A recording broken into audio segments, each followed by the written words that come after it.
Hello there guys, welcome back to the F1 2016 Manor career mode. Now apologies for the delay on this episode, haven't had a lot of time to record the overall episode and the overall qualifying in the race, so only just now I've been able to sit down and actually do some commentary.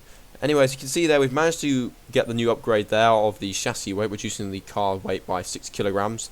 As you can see on the left hand side of the screen, we've also got Renault making some improvements and also Williams making a couple of improvements. That actually puts Williams ahead of Red Bull in the overall standings, and the Renault improvement also allowed them to pretty much tie up with Haas near the bottom there. As you can see, we're really close to beating Sauber now, so possibly one more upgrade and we'll no longer be the bottom team in the overall standings. So let's get into practice in China. This weekend sees us arrive in Shanghai for the Chinese Grand Prix. First up is today's practice session. A lot of focus is naturally on the drivers, but it's really important for the mechanics to get everything right as well, as one little mistake could cost the team and one of their drivers the race result. These guys are so meticulous and they train and perfect everything that they do. Without question, they feel the pressure in the same way as the drivers, and they share the responsibility to ensure that the car makes it to the end of the race. Alright, here we are in practice one, ready to begin our practice programs for the day, starting with track acclimatization as always. And once again, we did pretty well on this. We managed to get purple laps on every single lap, so we got the maximum resource points, as you can see, as we come to the end of the first lap, pretty much dominating, or majority of the lap was purple, but I knew I could definitely make improvements around the overall lap because of the fact that I messed up on a couple of corners and I needed to just get back to the thrill of things when it came to the actual circuit itself. But as you can see there, we managed to get the purple score, getting the maximum resource points.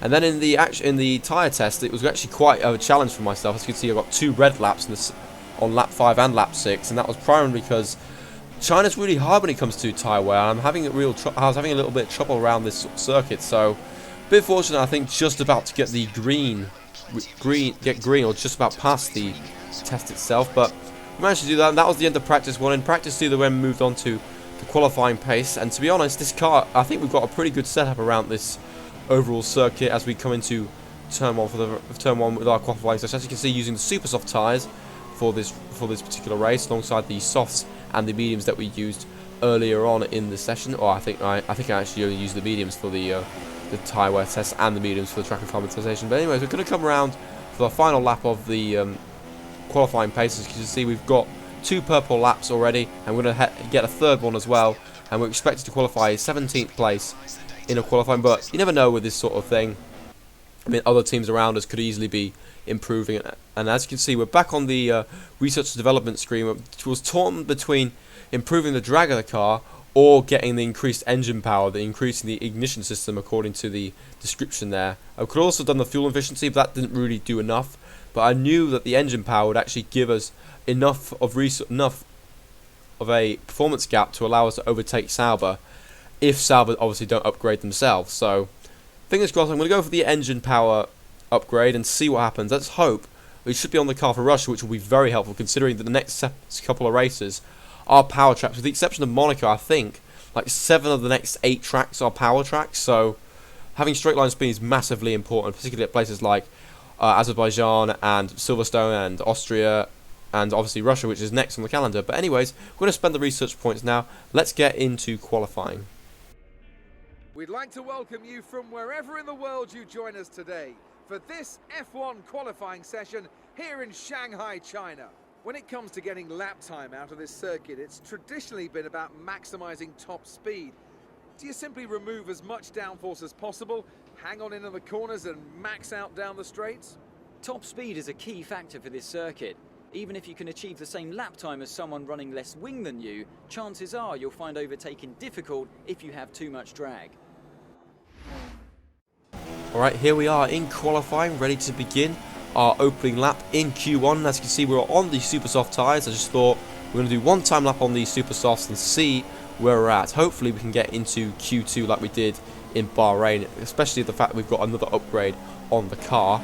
As we cut to the end of the lap, we're going to see whereabouts we are. This is the only time lap I'm going to be doing it, and wherever we finish, if we're out in Q1, that's it, that's fair enough. But as you can see, we qualify currently P3 as Hamilton sets the fastest lap time on a set of soft tyres. And as we come to the end of the session, Rosberg was fastest with Raikkonen second and Verstappen third, but we managed to make it into Q2 in 14th place ahead of the Haas of Gutierrez and Nico Hulkenberg, with Grosjean, the two Renaults, Pascal Wehrlein, our teammate, out qualifying both Saubers there, which was actually quite good, and he wasn't that far off the two Renaults, so we've got some progress. We're making some progress here. Wehrlein is not at the back of the grid, which is great.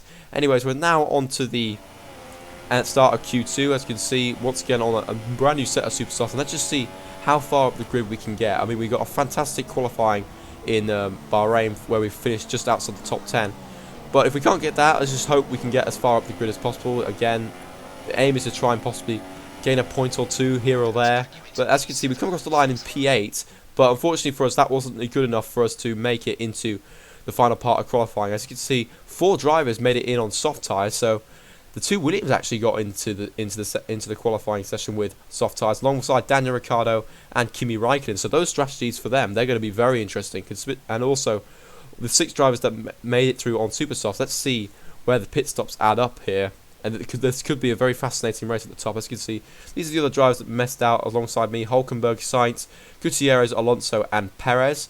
And because of our qualifying result, we were able to finally win the rivalry against our teammates. So it looks like we might get a new rival at the next race in Russia. As you can see, completely dominating him throughout this session. So let's hope we can carry on that form into the race. Let's get on with it now. Let's move on into the race and let's see what result we can get. Hard work, ingenuity and ambition. All things you'll find in abundance amongst the 15 million people of Shanghai over there to our southeast. And we've got plenty of that here on the grid as well. 20,000 horsepower, give or take, chomping at the bit to be unleashed for the Chinese Grand Prix. Shanghai International Circuit then, a 16-corner high-speed thrill ride. The long and ever-tightening right-hander at turns 1 and 2 tests a driver's patience, and the flat, open to the elements location, tests their skill in a crosswind. 2 DRS zones will assist passing, and overtaking is available into turn 1, and of course down the kilometre-long back straight into the hairpin at turn 14. Joining me once again to take you through this race is the effervescent Anthony Davidson, and I'm very much looking forward to it getting underway. You raced here, of course, didn't you, back in your Super Aguri days in that infamous Chinese Grand Prix of 2007? Yeah, that's right. I didn't last that long, though, unfortunately. Qualifying had gone pretty well, but my brakes failed quite early in the race, around lap 10 or 11, something like that. And of course, back in 2004, I was the very first Formula 1 driver to complete a lap of this circuit. Just thought I'd mention that for you, Crofty. You like a good stat. It's a fairly tough circuit on the brakes here, though. You know, there's that long back straight down into turn 14, and then you got turns 6 and 11. They're quite heavy as well. On top of that, managing your front tyre wear is always a challenge around here, so there's a lot to keep in mind during the Grand Prix. We need to be doing better than this. Let's push hard.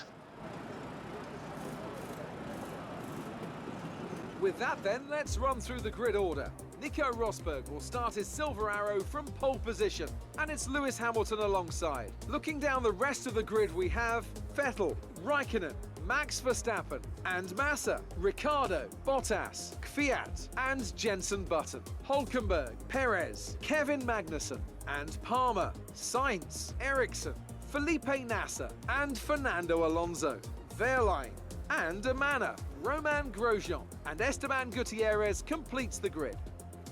And with lights out just moments away, it's time to go down to the track. Honestly, I have absolutely no idea why we're down in P20. I do not remember us getting a penalty anywhere in practice or in qualifying, so it's possibly a glitch or something like that. I think a couple of other cars were affected. As you can see, the back of the grid was the 2 Haas cars, which were definitely not at the back of the grid. So, not sure what's happened there, but we move on. Let's just carry on with this. Anyways, we're going to go on this race strategy here. We're going to go with this 2-stopper. I think this might bring us back into play with the 2-stop strategy, with 2 stints on the soft tyres and then 1 final stint on the mediums. I mean, there's probably some guys who are going to be on the 3-stop strategy with the starting on the super softs early on, especially the guys at the front. So you never know what's going to happen here as we come onto the formation lap. As you can see, just behind our teammate Wehrlein. So it's technically the first time he's out qualified us, even though we beat him on track. So we're going to have to get the better of this. We're going to have to have a much better race than what has happened here. So let's get down to business. Let's get started for the Chinese Grand Prix.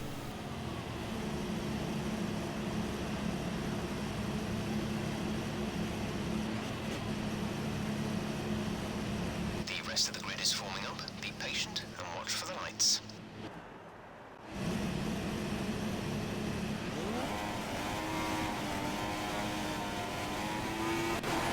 Lights out and away we go. We've got a cracking start off the line, blitzing past our teammate Alonso and the Sauber of Felipe Nasr. We're now going side by side with the Toro Rosso of Carlos Sainz. We go into turn 1 for the very first time. Sainz seems to have got the position there. We were able to hold it down the inside. We're now going to try and overtake several more cars and try and get back to the position we should have started the race from in P12. That's currently occupied by the Renault of Julian Palmer just there. As you can see, Perez is looking quite feisty behind us. He's looking to try and steal that position back from us that he just lost. As you come up towards, I think, turn 5 or turn 6, I can't remember off the top of my head which turn this is. Perez goes round the outside of us there. I think he's going to make the move stick. Yes, he does. He's now up the inside for the next corner. We actually make a little bit of contact with the Force India there. Fortunately, no front wing damage as the Mexican then goes into combat with Julian Palmer. As we now cut to the end of the start of the third sector, we're going to battle with Palmer once again, but he's forced us out wide, and that allows the Sauber of Ericsson to go up the inside there. And now we're having in a little fight with the Swede in the Sauber. As you can see, Magnus is looking very feisty as well in that upgraded Renault. As we go and try and re-overtake the Sauber of Ericsson around the outside there, we're able to make the move stick very easily there, and Magnussen looks to try and overtake as well. We're now cut to the end of lap 2 because nothing really happened at the end of on lap 2. As you can see, several cars have already made the pit stops, and that's the guys that started the race on the super soft tyres but set them on a lap in Q2. So the super softs aren't really lasting on this overall track. So it's going to be very interesting to see what tyres those guys decide to put on, as it looks like they're going to be 3-stopping this afternoon. So we might have just effectively gained track position because of that, and there were several more cars that may enter the pits a bit later on. As we now cut to the end of lap 6, these are some of the guys that started the race on the soft tyres that made it into Q3. Guys like Raikkonen and Bottas and Ricciardo as well. So it's going to be interesting to see where they feed up. We're now up into P4 with the two Force Indias of Hulkenberg and Perez having a little squabble between the two. Those two have been fighting since Perez managed to catch up with him. As we cut to the end of lap number 8, this is actually our pit stop lap. Hulkenberg has also joined us in the pit stops here, so it's a little pit stop race between ourselves and the Force India. We're using the manual pit stop for the very first time, so we fortunately did not get a penalty. As you can see on the left hand side there, Mercedes are making another, readying for a pit stop. It looks like they're making a second pit stop in the space of 8 laps, so it looks like they've made a real boo-boo when it comes to the actual strategies. I think they must have put Hamilton or Rosberg on the super soft tyres twice, so I've no idea why would they do that. I'm pretty sure they want to have track position, considering the mistake they had with the super soft tyres and starting on the super soft tyres, and the fact that they had to pit very early on. I'm sure they wanted to stay out a little bit longer until all the guys who'd made their pit stops on the soft tyres had come in. So anyways, we're now rejoined back in 12th place. We've got the McLaren Honda of Jenson Button just ahead of us. It looks like we're going to go up the inside as we head up towards the hairpin of turn number 6. We're going up the inside of the Honda very easily there. We're up into 11th place. As you can see, several cars also in the pits once again.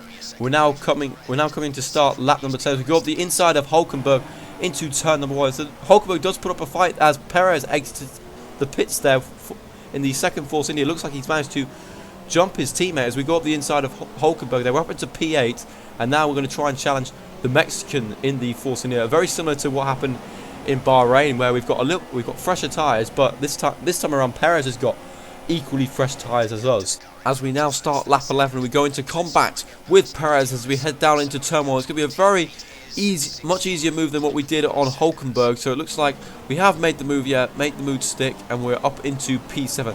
And next up on the list is actually the Haas of Esteban Gutierrez, who hasn't made a pit stop yet, and that's because he started on the medium tyre all the way from the back of the grid. So it's a possibility for Haas to get some points here if he can stay in front of a couple of more cars.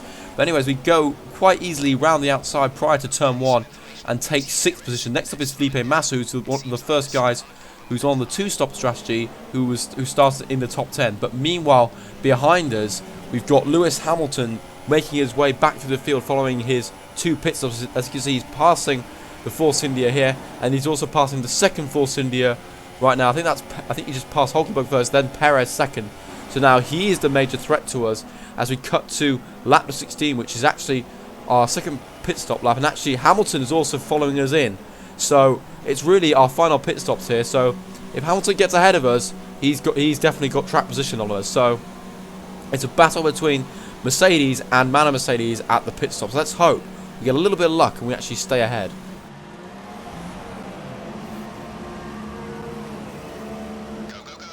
It's a good pit stop and we managed to stay ahead, but we're actually going to cut to the onboard footage of Pascal Vera, and that's actually us exiting the pits there. And look how close we are to hitting our teammate. I'm not sure what the hell he was doing there, trying to turn in so early whilst the car was coming out of the pits, especially as it was us, his teammate. And I just don't know what happened there, but fortunately for us, we got away with it, and we managed to overtake him pretty easily down the second part of turn 2. As we now cut to the outlap, you can see there, Valtteri Bottas is out of the race. He was actually leading the race ahead of Ricciardo and Raikkonen in the pack of cars that only 2 stopped, and we're currently leading the race. As you can see, going through the yellow flag now, that's Bottas's car parked up there. We're going to go back to the replay. As you can see, he's just ahead of Ricciardo and Raikkonen, but his engine goes at turn 11, and unfortunately he is out of the race, and that denies him the chance of Williams' first win since 2012 and Bottas' first ever F1 win. As we now cut to lap 18 onto the 1 kilometre straight, we've not got just one Mercedes to worry about in Hamilton. We've got the second Mercedes of Nico Rosberg, who's managed to close the gap as well. He was on the same strategy as Hamilton, but kind of got screwed over a little bit more because he had to pit 1 lap earlier. As you can see, we're now going up the inside of Hamilton, trying to take the position back, and we're in a little bit of a drag race to head down towards the final corner, but Hamilton just slots in behind, and we're able to maintain 5th position for now. We're now on to the next lap. As you can see, Hamilton once again is in our slipstream, but look at Rosberg trying to go past both us and Hamilton. As you can see, he seems to have got the move done there. He's managed to overtake 2 cars, but we're going to try and take the position back by going round the outside into the hairpin there. I think we've managed to just about hold him. We're going to have a little drag race down to the final corner like we did with Hamilton, but we were able to hold on, and we're now still back into 5th place. Rosberg was able to fend off Hamilton going on to the start-finish straight, so that's why he's stayed ahead. And now Rosberg looks to try and make a move around the outside, as does Hamilton. We're going to try and make the move up the inside, but unfortunately we can't this time, and Rosberg's managed to make the move stick, and he's now going to accelerate away in 5th place. And now we're going to have a little battle on our hands with Lewis Hamilton as we come to the final corner, as we accelerate down towards the DRS. Managed to get a good switch back on him into the final corner and take the position back up into P6.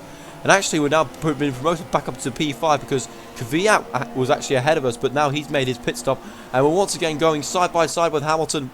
Once again, as Hamilton tries to finally make the move stick, we once again go up the inside of the Mercedes though, and we're able to take the position back. We're really frustrating the British driver here and his championship chance, considering he's currently on a 100% record of winning 2 races and 2 wins, so he's on the maximum 50 points. Doesn't look like he's going to get that today, as we're really frustrating him here as we once again go up the inside on lap 23 as he overtook us earlier on. And as you can see there, Vettel's now joined the party. He was once again alongside Hamilton and Rosberg on the 3-stop strategy, and now he's trying to make a move on us as well. As Hamilton goes up the inside once again, now Vettel's going to try and go round the outside, so we had a Mercedes on one side, the Ferrari on the other. Once again going to go up the inside on lap 24, make contact with the Mercedes, and that forces Hamilton, but also Vettel wide, because he was on the outside of the corner. As you can see, this is on board Vettel. This is the little replay of what actually happened. As we come up down the inside, you'll see it's 3 cars going into the hairpin. Hamilton gets forced wide, and that forces Vettel even wider off the circuit. So just about get away with that. No penalties and no contact. As you can see, Hamilton making contact there as he goes up the inside, forcefully up the inside coming up into the hairpin. But once again, looks like we're going to be able to hold the position round the outside, hang it round the outside there, and we're able to hold on. And now we go on to lap 26, 1 lap later, only 3 laps to go. This would be a fantastic result regardless of what we get out of these 3 positions, whether it's down in 7th or we end up getting 5th. As we go up the inside of Hamilton once again, just about getting onto the brakes hard enough and ensuring we stay ahead. And once again, 2 laps to go. Hamilton now going up the inside again, and Vettel now going to try and go round the outside, and we try and stake in the slipstream of Hamilton to ensure we don't get overtaken by Vettel, because of course that Mercedes power unit is still pretty powerful compared with the Ferraris. We try and hold Hamilton out. We do have a little warning there with our track limits. As you can see, Vettel managed to get up the inside of us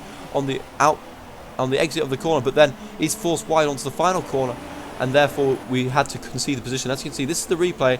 As you can see, we hold Hamilton and force him out wide, and that allows Vettel to gain the 2 places. But then when he's up in a little drag race up to the final corner, he has to leave room on the inside because we were still sort of side by side with him. And as you can see, that actually costs Vettel quite a bit of time there. And this is where we're back on board with Hamilton's point of view. And as you can see, he's going to drive straight past Vettel, considering the German doesn't have DRS, considering he was the guy in front of me prior to the start-finish straight. As you can see, we're now on to the final lap. Raikkonen has actually won the race there, so that's his first win since 2013 and Ferrari's first win since Singapore 2015. As you can see, Hamilton's got up the inside. Vettel trying to try. It's 3 cars abreast as we go into the final corner. There's a little bit of contact with Hamilton as we go into the final corner. Vettel tries to make a move on Hamilton, but it looks like it's going to stay as it is, and looks like we're going to take a fantastic 5th place here. I mean, I didn't expect this to happen, to be honest, but I think it was the fact that so many drivers screwed up with the strategy here. Great drive, great drive. We're really happy with our performance.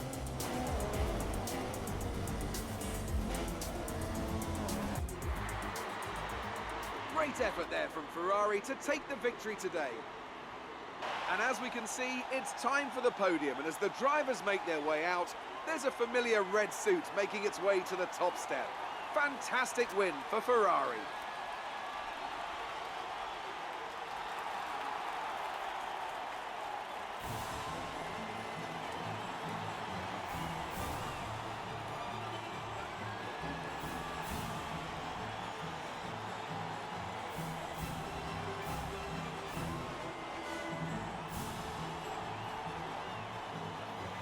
So then, it's time to see how this result affects the Drivers' Championship. Well, the gap at the top of the championship has been cut down after a difficult race today for our championship leader. Now then, Anthony Davidson, who was your driver of the day? For my money, it's definitely the Manor driver. They did a great job at getting the most out of their tyres without losing pace, something that's a very handy skill to have in modern day Formula 1. On to the constructors then. Ferrari moved to the top of the table. Meanwhile, good work from Force India this weekend, who pushed themselves further up the order. That's it for today's Grand Prix, and from Ant and I, it's goodbye, and see you again next time. So confirmation of the results from a crazy Chinese Grand Prix. Raikkonen wins the race with Ricciardo in 2nd, Massa in 3rd, Rosberg 4th, ourselves in a Manor in 5th, Hamilton in 6th, Vettel 7th, Max Verstappen in 8th. He started much further up the grid, so he was on, and also he was on a 3-stop strategy with the 2 Force Indias of Sergio Perez and Nico Hülkenberg rounding off the top 10 there. Romain Grosjean just missing out on a points finish for Haas, so they're still waiting to score their first F1 points of the season, so it's a little bit of a longer wait than what they had in real life, so hope they score points eventually. Anyways, let's now, the only retirement of the race then, it was Valtteri Bottas, and let's cut to the Drivers' Championship. That result actually moved us up into 9th place there with 11 points, ahead of Kvyat and Fernando Alonso there. That's it's a good company. As you can see at the top there, Raikkonen's only 3 points behind Hamilton now following his win, and Hamilton's pretty disappointing result there. Ricciardo up into 4th, Max Verstappen up into 6th, Bottas dropping down to 7th, unfortunately for him, following his retirement. And let's have a look at the Constructors to see how that affects the Constructors' Championship. And as you can see there, we've got new leaders. Ferrari have overtaken Mercedes at the top of the standings, although there's only 1 point difference between the two teams. Red Bull in 3rd with Williams in 4th. We've actually moved up into 5th place following that fantastic result. Toro Rosso dropping to 6th, with Force India moving ahead of McLaren Honda for 7th, and there are 3 teams still yet to score in Sauber, Renault and Haas.